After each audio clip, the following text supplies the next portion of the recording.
ಕ್ರಿಸ್ತನಲ್ಲಿ ಪ್ರಿಯ ಸಹೋದರ ಸಹೋದರಿಗಳೇ, ನಿಮ್ಮೆಲ್ಲರಿಗೂ ನನ್ನ ಹೃದಯಪೂರ್ವಕವಾದ ವಂದನೆಗಳನ್ನು ತಿಳಿಸಿಕೊಳ್ತಾ ಇದ್ದೀನಿ. ವಿಶೇಷವಾಗಿ ಈ ಭಾನುವಾರದ ಆರಾಧನೆಯಲ್ಲಿ ಇವತ್ತು ನಾವು ಬರವಣಿಗೆ ಸಿದ್ಧರಾಗಬೇಕು ಎನ್ನುವಂಥ ಅಂಶದ ಮೇರೆಗಾಗಿ ನಾನು ಮಾತನಾಡಲಿಕ್ಕೆ ಇಷ್ಟಪಡ್ತೇನೆ. ಹೌದು ಪ್ರಿಯರೇ, ನಾವು ಅಂತ್ಯಕಾಲದಲ್ಲಿ ಜೀವಿಸ್ತಾ ಇದ್ದೀವಿ. ಯೇಸು ಸ್ವಾಮಿಯ ಬರವಣವು ಅತಿ ಶೀಘ್ರವಾಗಿರೋದ್ರಿಂದ ಭೂಮಿಯ ಮೇಲೆ ಯೇಸು ಸ್ವಾಮಿಯಲ್ಲಿರುವಂಥ ಎಲ್ಲ ಪ್ರವಾದನೆಗಳು ನೆರವೇರುವಂಥ ಕಾಲಗಳಲ್ಲಿ ನಾವು ಜೀವಿಸ್ತಾ ಇದ್ದೀವಿ. ಹಾಗಾಗಿ ಇವತ್ತು ದೇವರ ಬರವಣಿಗೆ ಪ್ರತಿಯೊಬ್ಬ ವಿಶ್ವಾಸಿಯು, ಸಭೆಯು ಸಿದ್ಧವಾಗಬೇಕು. ಸಿದ್ಧತೆಯ ಕಾಲದಲ್ಲಿ ನಾವು ಜೀವಿಸ್ತಾ ಇದ್ದೀವಿ. ಹಾಗಾಗಿ ಬೈಬಲ್ ಗ್ರಂಥದಲ್ಲಿ ನಾವು ಓದುವುದಾದರೆ ಮೊದಲನೇ ಥೆಸಲೋನಿಕರಿಗೆ ಬರೆದಂಥ ಪತ್ರಿಕೆ 4ನೇ ಅಧ್ಯಾಯ 16-17 ವಚನಗಳಲ್ಲಿ ನಾವು ಓದುವುದಾದರೆ, ಯೇಸು ಸ್ವಾಮಿಯ ಬರವಣವು, ಆತನ ಬರುವಿಕೆ ಹೆಂಗಿರುತ್ತದೆ ಎಂಬುದಾಗಿ ನಾವು ಓದಬಹುದು. ಪ್ರಧಾನ ದೂತನ ಶಬ್ದದೊಡನೆಯೂ ದೇವರ ತುತ್ತೂರಿಯ ಧ್ವನಿಯೊಡನೆಯೂ ಆಕಾಶದಿಂದ ಇಳಿದು ಬರುವನು. ಆಗ ಕ್ರಿಸ್ತನಲ್ಲಿರುವ ಸತ್ತವರು ಮೊದಲು ಎದ್ದು ಬರುವರು. ಆಮೇಲೆ ಜೀವದಿಂದ ಉಳಿದಿರುವ ನಾವು ಅಂತರಿಕ್ಷದಲ್ಲಿ ಕರ್ತನನ್ನು ಎದುರುಗೊಳ್ಳುವುದಕ್ಕಾಗಿ ಅವರ ಸಂಗಡಲೇ ಮೇಘವಾಹನರಾಗಿ ಪಕ್ಕನೆ ಒಯ್ಯಲ್ಪಡುವೆವು. ಹೀಗಾಗಿ ನಾವು ಸದಾಕಾಲವು ಕರ್ತನ ಜೊತೆಯಲ್ಲಿ ಇರುವೆವು. ದೇವರ ನಾಮಕ್ಕೆ ಮಹಿಮೆ ಉಂಟಾಗಲಿ. ಅಪೊಸ್ತಲನಾದ ಪೌಲನು ಜೀವಿಸಿದಂಥ ದಿನಗಳಲ್ಲಿ ಈ ಒಂದು ಥೆಸಲೋನಿಕೆ ಸಭೆಗೆ ಬರೆಯುವಾಗ ಯೇಸು ಸ್ವಾಮಿಯ ಬರವಣವನ್ನು ಕುರಿತು, ಅದು ಮಾತ್ರವಲ್ಲ, ಯೇಸು ಸ್ವಾಮಿಯೊಡನೆ ನಾವು ಸದಾ ನಿತ್ಯವಾದನೊಡನೆ ಇರುವೆವು ಎಂಬ ಮಾತನ್ನ ಅಲ್ಲಿ ಪೌಲನು ಥೆಸಲೋನಿಕೆ ಸಭೆಗೆ ಬರೆದಿದ್ದಾನೆ. ಹೌದು ಪ್ರಿಯರೇ, ಈ ಅಂತ್ಯಕಾಲದಲ್ಲಿ ನಾವು ಕೂಡ ಜೀವಿಸುವಂತ ನಾವು ಯೇಸು ಸ್ವಾಮಿ ಬರವಣವು ಅತಿ ಶೀಘ್ರವಾಗಿರುವುದರಿಂದ ನಾವು ಸಹ ನಿತ್ಯವಾಗಿ ನಮ್ಮ ದೇವರು ಕರ್ತನಾದ ಯೇಸು ಸ್ವಾಮಿಯೊಡನೆ ಜೀವಿಸುವುದಕ್ಕಾಗಿ ಈ ಲೋಕದಲ್ಲಿ ಕರ್ತನ ಬರವಣಕ್ಕಾಗಿ ನಾವು ಪ್ರತಿಯೊಬ್ಬರು ಸಿದ್ಧರಾಗಬೇಕು. ಈ ಥೆಸಲೋನಿಕೆ ಸಭೆ ಪೌಲನು ಜೀವಿಸಿದಂಥ ದಿನಗಳಲ್ಲೇ ಯೇಸು ಸ್ವಾಮಿಯ ಬರವಣ ಕುರಿತಾಗಿ ಕೇಳಿದಂಥ ಸಭೆ, ಆ ಯೇಸು ಸ್ವಾಮಿಯ ಬರವಣಕ್ಕೆ ತನ್ನನ್ನು ಸಿದ್ಧಪಡಿಸಿಕೊಳ್ಳುವುದಕ್ಕೆ ಪ್ರಯತ್ನಿಸಿದಂಥ ಸಭೆ, ಒಂದು ಆಸಕ್ತಿಯುಳ್ಳ ಸಭೆ ಎಂಬುದಾಗಿ ನಾವು ಹೇಳಬಹುದು. ಪ್ರಿಯರೇ, ನಾವು ಬೈಬಲ್ ಗ್ರಂಥದಲ್ಲಿ ಓದುವಾಗ ಮೊದಲನೇ ಥೆಸಲೋನಿಕೆ ಪತ್ರಿಕೆ 1ನೇ ಅಧ್ಯಾಯ 10ನೇ ವಚನದಲ್ಲಿ ಇಲ್ಲಿ ಈ ರೀತಿಯಾಗಿ ಬರೆಯಲ್ಪಟ್ಟಿದೆ. ಆಕಾಶದೊಳಗಿಂದ ಬರುವಂತ ಆತನ ಕುಮಾರನನ್ನು ಎದುರು ನೋಡುವರಾದಿಂತಲೂ ತಿಳಿಸುತ್ತಾರೆ. ಈ ಯೇಸು ಮುಂದೆ ಬರುವ ದೈವ ಕೋಪದಿಂದ ನಮ್ಮನ್ನು ತಪ್ಪಿಸುವಾತನು.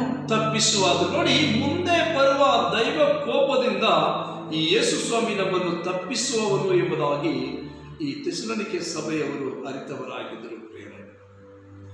ಹೌದು ಪ್ರಿಯರೇ, ಎರಡನೇದಾಗಿ ನೋಡುವಾಗ ಈ ಥೆಸಲೋನಿಕೆ ಸಭೆ ಯೇಸು ಸ್ವಾಮಿ ಮೇಲೆ ಒಂದು ಅಪಾರವಾದಂಥ ನಂಬಿಕೆ ಇಟ್ಟಿರುವಂತಹ ಸಭೆಯಾಗಿತ್ತು. ಪ್ರಿಯರೇ, ನಾವು ನೋಡುವುದಾದ್ರೆ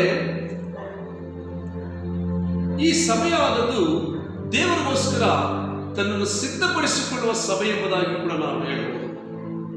ಅದಕ್ಕೆ ನೀವು ಹೆಬ್ರಿಯರಿಗೆ ಬರೆದಂಥ ಪತ್ರಿಕೆ 9ನೇ ಅಧ್ಯಾಯ 28ನೇ ವಚನದಲ್ಲಿ ನಾವು ಓದುವುದಾದ್ರೆ,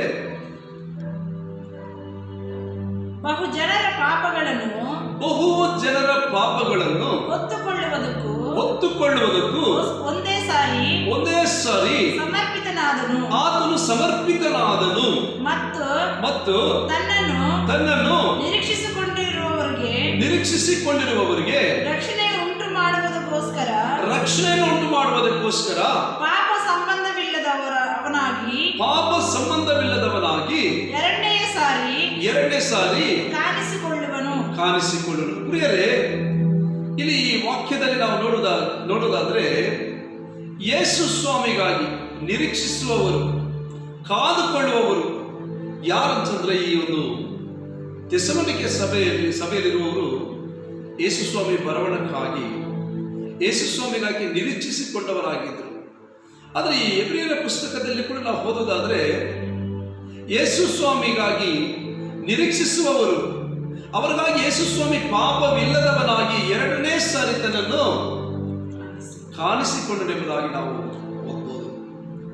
ಪ್ರಿಯರೇ, ಈ ಸಭೆಗಿದ್ದಂಥ ಉದ್ದೇಶ ಏನಂತಂದ್ರೆ ಯೇಸು ಸ್ವಾಮಿಗೋಸ್ಕರ ತನ್ನನ್ನು ಸಿದ್ಧಪಡಿಸಿಕೊಳ್ಬೇಕು. ಅದು ಮಾತ್ರವಲ್ಲ, ಆತನ ಬರವಣವನ್ನು ನಿರೀಕ್ಷಿಸಿ ಕಾದಿರುವಂಥ ಸಭೆಯಾಗಿತ್ತು.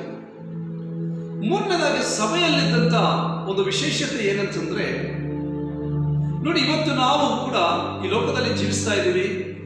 ನಾವು ಹೇಳ್ಬೋದು, ಇವತ್ತು ನಾನೊಂದು ಒಳ್ಳೆ ಉತ್ತಮವಾದ ಸಭೆಯಲ್ಲಿದ್ದೀನಿ, ನನ್ನ ಸಭೆಯಾಗಿ ನಾವು ಒಯ್ಯಲ್ಪಡುತ್ತೇವೆ, ಯೇಸು ಸ್ವಾಮಿಯ ಬರವಣದಲ್ಲಿ ನಾನು ಒಯ್ಯಲ್ಪಡುತ್ತೇನೆ ಎಂಬ ನಂಬಿಕೆ ಉಳ್ಳ ಸಭೆಗಳು ಈ ಲೋಕದಲ್ಲಿದೆ.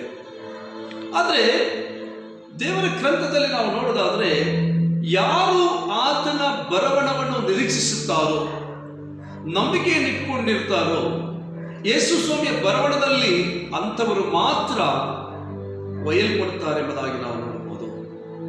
ಪ್ರಿಯ ಸಹೋದರ ಸಹೋದರಿಯರೇ, ಈ ಒಂದು ಥೆಸಲೋನಿಕೆ ಸಭೆಯಲ್ಲಿದ್ದಂಥ ವಿಶೇಷತೆ ಏನಂತಂದ್ರೆ, ಥೆಸಲೋನಿಕೆಯಲ್ಲಿರುವಂಥ ವಿಶ್ವಾಸಗಳ ಜೀವನದಲ್ಲಿದ್ದಂಥ ಒಂದು ಮಾದರಿಯುಳ್ಳ ಜೀವಿತ ಏನಂತಂದ್ರೆ, ನೀವು ಥೆಸಲೋನಿಕೆ ಬರೆದಂಥ ಪತ್ರಿಕೆ 1ನೇ ಅಧ್ಯಾಯ 2ನೇ ವಚನದಲ್ಲಿ ನಾವು ಓದುವುದಾದ್ರೆ, ನಾವು ನಂಬಿಕೆಯ ಫಲವಾದ ನಮ್ಮ ಕೆಲಸವನ್ನು ಪ್ರೀತಿಪೂರ್ವಕವಾದ ನಿಮ್ಮ ಪ್ರಯಾಸವನ್ನು ನಮ್ಮ ಕರ್ತನಾದ ಯೇಸು ಕ್ರಿಸ್ತನ ಮೇಲಿನ ನಿರೀಕ್ಷಣೆ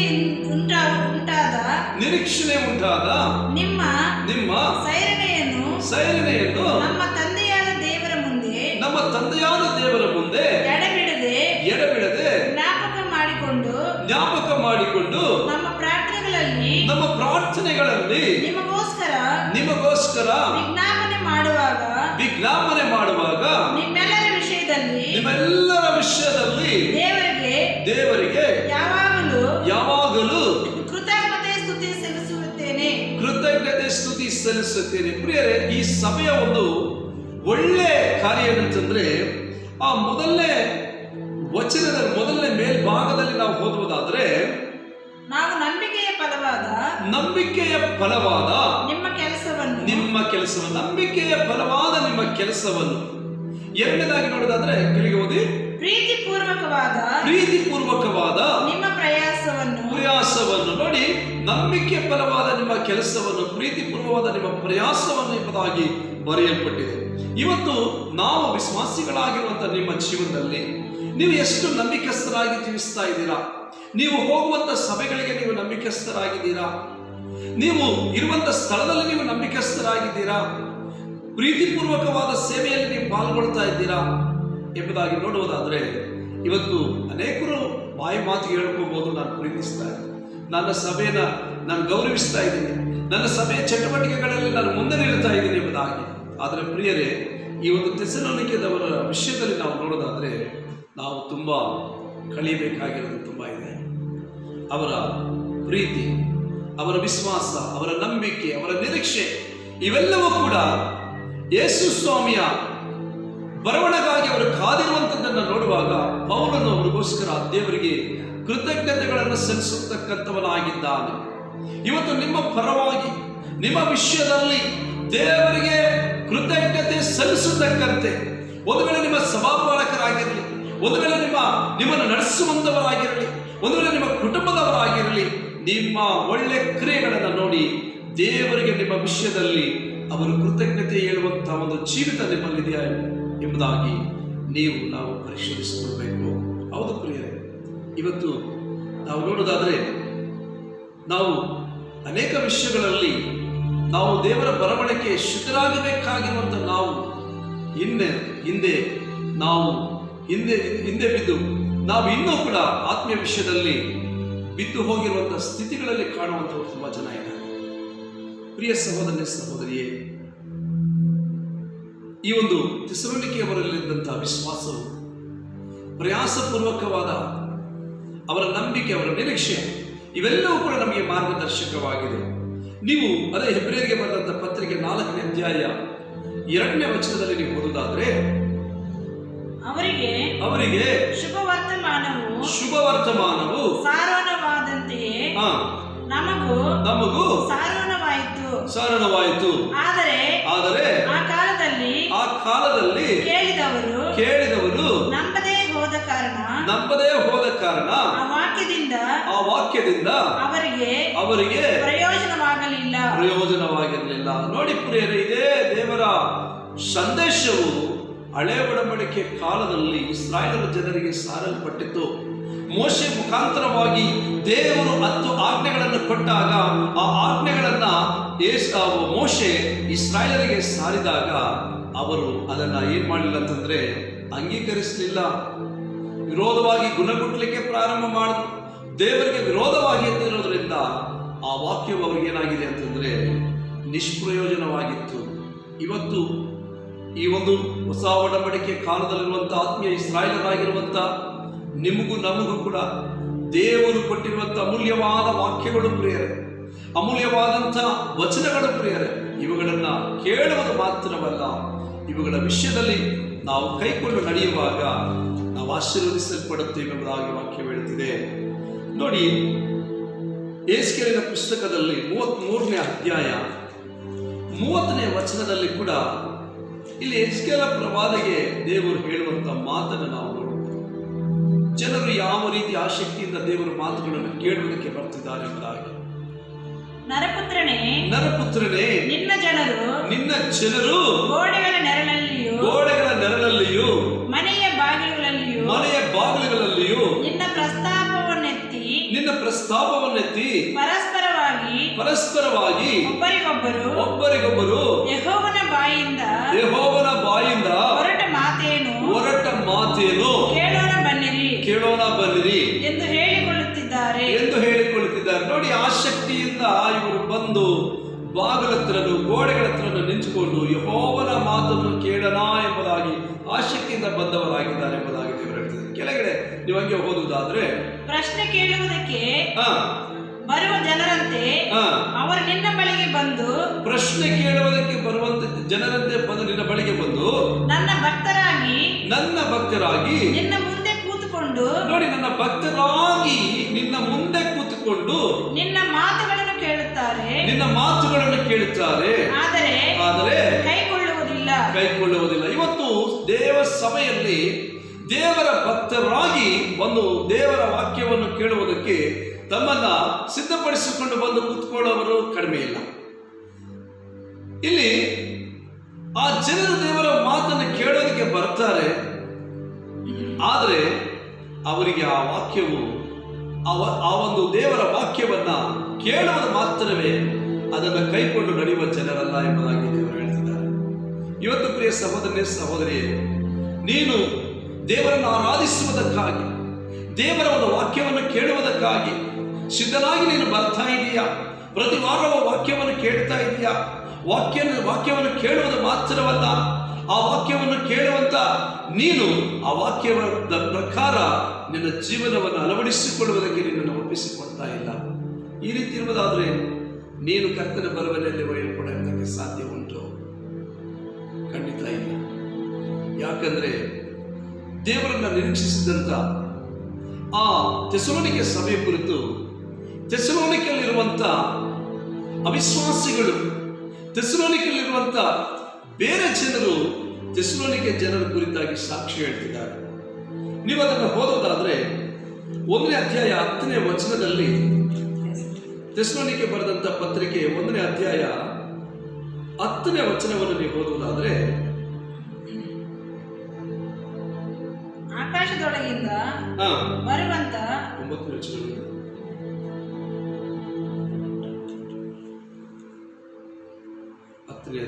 1ನೇ ಅಧ್ಯಾಯ 10ನೇ ವಚನ. ಆಕಾಶದೊಳಗಿಂದ ಬರುವಂತ ಆತನ ಕುಮಾರನನ್ನು ಎದುರು ನೋಡುವವರಾದ್ರಿಂದಲೂ ತಿಳಿಸುತ್ತಾರೆ. ಅಲ್ಲಿ ತಿಳಿಸುತ್ತಾರೆ. ಯಾರು ತಿಳಿಸುತ್ತಾರೆ? ಅಲ್ಲಿ ನೋಡಿ 9ನೇ ವಚನ. ನಾವು ನಿಮ್ಮಲ್ಲಿಗೆ ಬಂದಾಗ ನೀವು ಎಂತ ಮನಸ್ಸಿನಿಂದ ನಮ್ಮ ಬೋಧನೆಯನ್ನು ಕೇಳಿದಿರೋ ಅದನ್ನು ಕುರಿತು ಅಲ್ಲಿಯ ಜನರು ನೋಡಿ, ಅಲ್ಲಿಯ ಜನರು ತಾವೇ ಹೇಳುತ್ತಾರೆ. ಇವತ್ತು ನಿನ್ನ ಕುರಿತು ನಿನ್ನ ಸುತ್ತುವಟಾರದಲ್ಲಿರುವಂತಹ ಜನರು, ನಿನ್ನ ನೆರೆಯವರು ನಿನ್ನ ಕುರಿತು ಸಾಕ್ಷಿ ಹೇಳ್ತಿದ್ದಾರಾ? ನಿನ್ನ ಸಾಕ್ಷಿ ಯಾವ ರೀತಿ ಇದೆ? ನಿನ್ನ ಸಾಕ್ಷ್ಯ ಜೀವನ ಯಾವ ರೀತಿ ಇದೆ? ನಿನ್ನ ಕುಟುಂಬವು ನಿನ್ನ ಕುರಿತು ಸಾಕ್ಷಿ ಹೇಳ್ತಾ ಇದೆಯಾ? ನಿನ್ನ ಹೆಂಡತಿಯನ್ನು ಗಂಡನ ಕುರಿತು ಸಾಕ್ಷಿ ಹೇಳ್ತಿದ್ಯಾ? ಅಥವಾ ನಿನ್ನ ಹೆಂಡತಿಯು ನಿನ್ನ ಕುರಿತು ಸಾಕ್ಷಿ ಹೇಳ್ತಾ ಇದೆಯಾ ಎಂಬುದಾಗಿ ನೋಡೋದಾದ್ರೆ, ಸಾಕ್ಷ್ಯ ಜೀವನವನ್ನು ಕೆಡಿಸಿಕೊಂಡವರಾಗಿ, ಸಾಕ್ಷಿ ಇಲ್ಲದೆ ಒಂದು ಜೀವಿತವನ್ನು ಜೀವಿಸುತ್ತಾ ನಾನು ಕೂಡ ಕರ್ತನ ಬರವಣೆಯಲ್ಲಿ ಒಯ್ಯಲ್ಪಡ್ತೀನಿ ಎಂಬುದಾಗಿ ಒಂದು ವೇಳೆ ಅಂತ ಉದ್ದೇಶದಿಂದ ನೀನು ಜೀವಿಸ್ತಾ ಇದ್ರೆ, ಇವತ್ತು ಖಂಡಿತ ನೀನು ಕರ್ತನ ಬರವಣೆಯಲ್ಲಿ ಒಯ್ಯಲ್ಪಡುವುದಕ್ಕೆ ಸಾಧ್ಯವಿಲ್ಲ. ನೀನು ದೇವರ ವಾಕ್ಯವನ್ನ, ಅದು ಮನುಷ್ಯರ ವಾಕ್ಯವನ್ನಲ್ಲ, ದೇವರ ವಾಕ್ಯವೆಂದು ಅದನ್ನು ಅಂಗೀಕರಿಸಿ ಅದನ್ನು ಕೈಕೊಂಡು ಅದರ ಪ್ರಕಾರ ನಡೆಯುವಾಗ, ದೇವರಿಗೋಸ್ಕರ ನಿರೀಕ್ಷಿಸುವಾಗ ಮಾತ್ರವೇ ನೀನು ಕರ್ತನ ಬರವಣೆಯಲ್ಲಿ ಒಯ್ಯಲ್ಪಡುವುದಕ್ಕೆ ಸಾಧ್ಯ. ನಿನ್ನನ್ನು ನೀನು ಸಿದ್ಧಪಡಿಸಿಕೊಡ್ತಾ ಇದೆಯಾ? ಇನ್ನೊಂದು ವಚನ ನಾವು ಹೋದನ, ಅದೇ ಥೆಸಲೋನಿಕೆ ಬರೆದಂತ ಪತ್ರಿಕೆ 3ನೇ ಅಧ್ಯಾಯ 1ನೇ ವಚನದಲ್ಲಿ,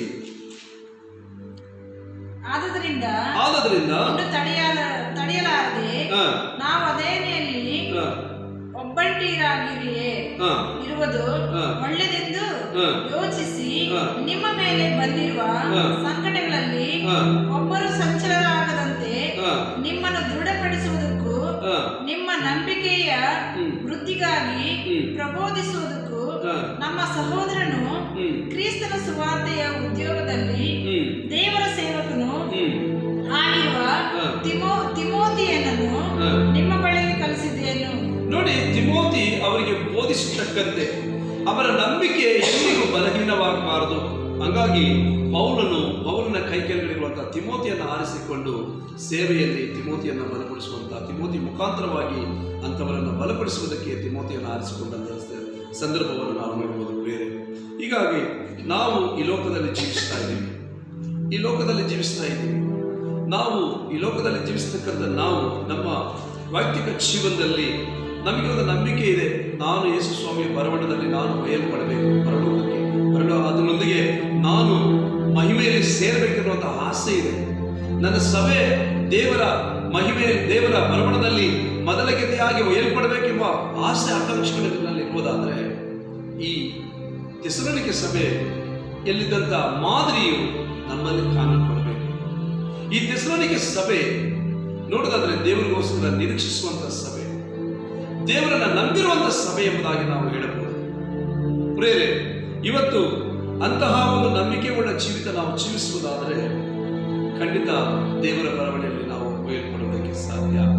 ಅದೇ ಥೆಸಲೋನಿಕೆ ಬರೆದಂತ ಪತ್ರಿಕೆ 1ನೇ ಅಧ್ಯಾಯ 6ನೇ ವಚನದಲ್ಲಿ ನಾವು ನೋಡೋದಾದ್ರೆ, ಇಲ್ಲಿ ಇದಲ್ಲದೆ ನೀವು ಬಹಳ ಹಿಂಸೆಯನ್ನು ಅನುಭವಿಸಬೇಕಾಗಿದ್ದರೂ ಪವಿತ್ರಾತ್ಮನಿಂದ ಉಂಟಾದ ಆನಂದದೊಡನೆ ದೇವರ ವಾಕ್ಯವನ್ನು ಅಂಗೀಕರಿಸಿ ನಮ್ಮನ್ನು ಕರ್ತನಾದ ಯೇಸುವನ್ನು ಅನುಸರಿಸುವರಾದಿರಿ. ಹಲ್ಲೆಲೂಯಾ. ಈ ಸಭೆಯಾದದ್ದು ಪರಿಶುದ್ಧಾತ್ಮನ ಶಕ್ತಿಯನ್ನು ಹೊಂದಿರುವಂತಹ ಸಭೆ. ಈ ಸಭೆಯಲ್ಲಿ ಉಪದೇಶ ಇತ್ತು ಪ್ರಿಯರೇ. ಇವತ್ತು ಸಭೆಗಳಲ್ಲಿ ನಾವು ನೋಡೋದಾದ್ರೆ ಒಳ್ಳೆ ಉಪದೇಶ ಇಲ್ಲ. ಒಂದೊಂದು ಸಭೆಗಳಲ್ಲಿ ನೋಡೋದಾದ್ರೆ ಒಂದೊಂದು ರೀತಿಯಾದಂತಹ ಉಪದೇಶಗಳ ಮೇಲೆ ಕಟ್ಟಲ್ಪಟ್ಟಂತ ಸಭೆಗಳಾಗಿ, ತಮ್ಮ ಸ್ವಂತ ಅಭಿಪ್ರಾಯಗಳನ್ನ ಸಭೆಯಲ್ಲಿ ಅಳವಡಿಸುವಂತ ಸಭೆಗಳಲ್ಲಿ ನೋಡೋದಾದ್ರೆ ಇವತ್ತು ನೋಡೋದಾದ್ರೆ ಸಭೆಗಳಲ್ಲಿ ಲೌಕಿಕವಾದ ಲೋಕವನ್ನು ಸಭೆ ಒಳಗಡೆ ತಂದಿದ್ದಾರೆ. ಆದ್ರೆ ಪ್ರಿಯ ಸಹೋದರ ಸಹೋದರಿಗಳೇ, ಕೆಲವು ಸಭೆಗಳು ನೋಡೋದಾದ್ರೆ ಯೆಹೋವ ವಿಟ್ನೆಸ್ ಎಂಬುದಾಗಿ, ಒನ್ಲಿ ಜೀಸಸ್ ಎಂಬುದಾಗಿ, ಕೆಲವು ಸಭೆಗಳು ಬರೀ ಪವಿತ್ರಾತ್ಮನನ್ನ ವಿಶ್ವಾಸಿಸುವಂತ ಸಭೆ. ಆದ್ರೆ ಈ ಸಭೆಯಲ್ಲಿದ್ದಂತ ವಿಶೇಷತೆ ಏನಂತಂದ್ರೆ, ಈ ಸಭೆಯಾದದು ತಂದೆ ಮಗ ಪವಿತ್ರಾತ್ಮನ ತ್ರಿಯೇಕ ದೇವರನ್ನ ಅಂಗೀಕರಿಸಿರುವಂತ ಸಭೆ, ತ್ರಿಯೇಕ ದೇವರಿಗೆ ಪ್ರಥಮ ಸ್ಥಾನವನ್ನು ಕೊಟ್ಟಿರುವಂತ ಸಭೆಯಾಗಿರೋದ್ರಿಂದ ಈ ಸಭೆ ಅನೇಕ ಉಪದ್ರವಗಳು ಬಂದಾಗಲೂ ಕೂಡ ಅವುಗಳನ್ನ ಆನಂದದಿಂದ, ಪವಿತ್ರಾತ್ಮ ಭರಿತರಾಗಿ ಅವುಗಳನ್ನ ಆನಂದದಿಂದ ಅವರು ಎದುರುಗೊಂಡರು ಎಂಬುದಾಗಿ ನಾವು ನೋಡ್ತೀವಿ.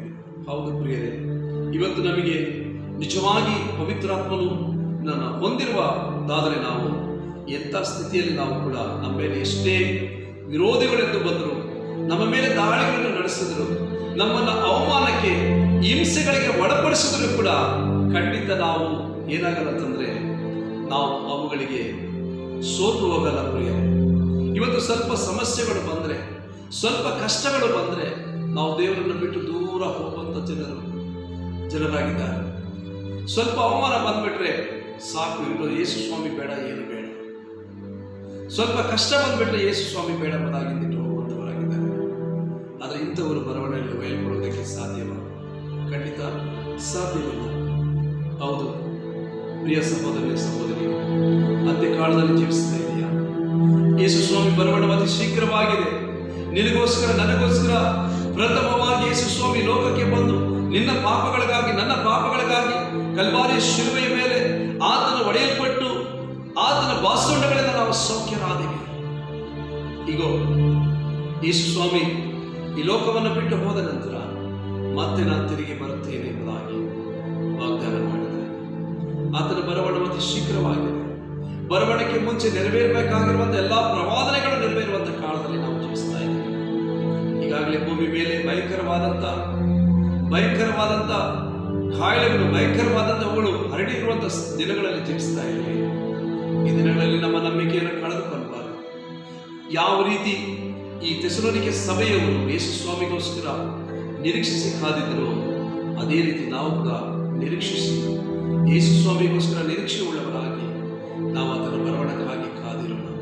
ಎರಡನೇದಾಗಿ ನಮ್ಮನ್ನು ನಾವು ಸಿದ್ಧಪಡಿಸಿಕೊಳ್ಳೋಣ ಪ್ರಿಯರೇ. ಸಿದ್ಧತೆ ಇಲ್ಲದೆ ನಾವು ದೇವರ ರಾಜ್ಯಕ್ಕೆ ಹೋಗಲಿಕ್ಕೆ ಆಗಲ್ಲ. ಆದ್ದರಿಂದ ನಾವು ಪ್ರತಿನಿತ್ಯವೂ ಪ್ರಾರ್ಥನೆಯಲ್ಲಿ ಎಚ್ಚರ ಉಳ್ಳವರಾಗಿ ದೇವರ ಬರವಣಿಗೆಗಾಗಿ ದೇವರ ಪಾದದಲ್ಲಿ ಕುಳಿತು ನಾವು ದೇವರ ಒಂದು ಬರವಣಿಗೆಗಾಗಿ ಕಾದಿರುವಂತಹ ಒಂದು ಚಿತ್ತವನ್ನು ನಾವು ಹೊಂದಿರತಕ್ಕಂಥವರಾಗಿ ನಮ್ಮ ವಿಶ್ವಾಸ ಜೀವನದಲ್ಲಿ ನಾವು ಇನ್ನೂ ಕೂಡ ದೇವರಿಗೋಸ್ಕರ ದೊಡ್ಡ ಕಾರ್ಯಗಳು ಮಾಡಬೇಕು. ಅದಕ್ಕೆ ಒಂದೇ ಏನಂತಂದ್ರೆ ಆತನ ವಾಕ್ಯವನ್ನು ನಾವು ಅಂಗೀಕರಿಸಬೇಕು. ವಾಕ್ಯಾನುಸಾರವಾಗಿ ಜೀವಿಸುವಾಗ ಖಂಡಿತ ಈ ಲೋಕದಲ್ಲಿ ಒಂದು ಜಯಪ್ರದವಾದ ಜೀವಿತವನ್ನು ಜೀವಿಸಿ ಕರ್ತನ ಬರವಣಿಗೆಯಲ್ಲಿ ನೀವು ನಾನು ಕೂಡ ಬಯಲುಕೊಳ್ಳೋದಕ್ಕೆ ಸಾಧ್ಯವಾಗುತ್ತದೆ. ನಾವೆಲ್ಲರೂ ಕಣ್ಣುಗಳನ್ನು ಮುಚ್ಚಿ ಪ್ರಾರ್ಥಿಸೋಣ.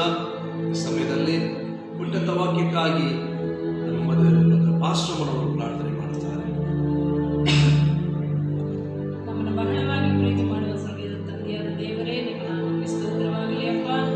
ಇದೋ ಕರ್ತನೆ ಸ್ತೋತ್ರ, ಈ ಪರಿಶುದ್ಧ ವಿಶ್ರಾಂತಿ ದಿನದಲ್ಲಿ ರಾಜ ಅಪ್ಪ, ಕರ್ತನೆ ನಿಮ್ಮ ಮುಖಾಂತರ ರಾಜ ಅಪ್ಪ, ಇದೋ ಕರ್ತನೆ ಸ್ತೋತ್ರ, ಸಭೆಯಲ್ಲಿ ಕೂಡಿ ಆರಾಧಿಸುವ ದಿವಸಗಳಲ್ಲಿ ತಂದೆಯೇ ಅಪ್ಪ, ಕರ್ತನೆ ಸ್ತೋತ್ರ, ನಿಮ್ಮ ಕರ್ತನೆ ಸುವಾರ್ತೆ ರಾಜ ಅಪ್ಪ, ಸ್ತೋತ್ರ ಸಂದೇಶವನ್ನು ಸಾರಲು ಕರ್ತನೆ ನಮಗೆ ನೀವು ಕೊಟ್ಟಿರುವ ಕೃಪೆಗೋಸ್ಕರ ಸ್ತೋತ್ರವಾಗಲಿ ರಾಜ. ಇದೋ ತಂದೆ ಅಪ್ಪ, ಈ ವಾಕ್ಯವನ್ನು ಕೇಳುತ್ತಿರುವ ರಾಜ, ಅವರ ಮನೆಗಳಲ್ಲಿ ಕರ್ತನ ಆರಾಧಿಸುತ್ತಿರುವ ರಾಜ, ಒಬ್ಬೊಬ್ಬ ಕುಟುಂಬಗಳನ್ನು ನಿಮ್ಮ ಕರೆಗಳು ಒಪ್ಪಿಸ್ತಾ ಇದ್ದೀವಿ ರಾಜ. ಸ್ತೋತ್ರಪ್ಪ, ವಾಕ್ಯ ಕೇಳುವ ರಾಜ ಅಪ್ಪ, ಸ್ತೋತ್ರ ರಾಜ, ಕೇಳಿದಿರೋ ಒಬ್ಬೊಬ್ಬರನ್ನು ನೀವು ಆಶೀರ್ವದಿಸಿ ಅಪ್ಪ. ಸ್ತೋತ್ರ ರಾಜ ಅಪ್ಪ, ಕರ್ತನೆ ಸ್ತೋತ್ರ ರಾಜ, ನಿಮ್ಮ ಬರುವಿಗೆ ರಾಜ ಎಸಪ್ಪ, ವಾಕ್ಯ ಕೇಳಿದವರು ಕರ್ತನೆ ಸ್ತೋತ್ರಪ್ಪ, ನಾವು ಸಿದ್ಧರಾಗಂತೆ ರಾಜ ಎಸಪ್ಪ, ನಿಮ್ಮ ಪವಿತ್ರಾತ್ಮನ ಕರ್ತನೆ ನಮಗೆ ಸಹಾಯ ಮಾಡಬೇಕಾಗಿ ಕರ್ತನೆ ಅಪ್ಪ ಕೃಪೆ ತೋರಿಸಿ ರಾಜ. ಈ ಸಂದರ್ಭದಲ್ಲಿ ಕರ್ತನೆ ಇವು ಕರ್ತನೆ ವಾಕ್ಯವನ್ನು ಕೇಳುವ ಕರ್ತನೆ ಸ್ತೋತ್ರ, ಒಬ್ಬೊಬ್ಬರು ನೀವು ಆಶೀರ್ವದಿಸಿ ಕೇಳಿ ಹಂಗೆ ಬಿಟ್ಟು ಬಿಡದೆ ರಾಜ, ಆ ವಾಕ್ಯವನ್ನು ಧ್ಯಾನಿಸಿ ಅದರ ಪ್ರಕಾರವಾಗಿ ನಡೆಯಲು ಕೃಪೆ ತೋರಿಸಿ ರಾಜ. ಸ್ತೋತ್ರಪ್ಪ ಅಪ್ಪ, ಯಾರು ಬಲಹೀನರಾಗದೆ ರಾಜ, ಎಲ್ಲರೂ ಎಚ್ಚರಗೊಂಡು ರಾಜ ಅಪ್ಪ, ಧೈರ್ಯದಿಂದ ರಾಜ, ಬಲದಿಂದ ರಾಜ ಏಸಪ್ಪ, ನಿಮ್ಮ ಪವಿತ್ರಾತ್ಮನ ಒಬ್ಬೊಬ್ಬರನ್ನು ಬಲಪಡಿಸಬೇಕಾಗಿ ಬೇಡಿಕೊಳ್ಳುತ್ತಾ ಇದ್ದೀವಿ ರಾಜ. ಸ್ತೋತ್ರ ರಾಜ ಏಸಪ್ಪ, ಹಗಲಿರುಳು ಕರ್ತನೆ ಅಪ್ಪ, ವಾಕ್ಯವನ್ನು ಧ್ಯಾನಿಸುವವರು ಧನ್ಯರೆಂಬುದಾಗಿ ಹೇಳಿರುವ ಪ್ರಕಾರ ತಂದೆಯೇ, ಈ ವಾಕ್ಯವನ್ನು ಕೇಳಿ ತಂದೆಯೇ ಅಪ್ಪ, ನಿಮ್ಮ ಮಕ್ಕಳು ನೀವು ಬಲಪಡಿಸಬೇಕಾಗಿ ಬೇಡಿಕೊಳ್ಳುತ್ತಾ ಇದ್ದೀವಿ ರಾಜ. ಸ್ತೋತ್ರ ರಾಜ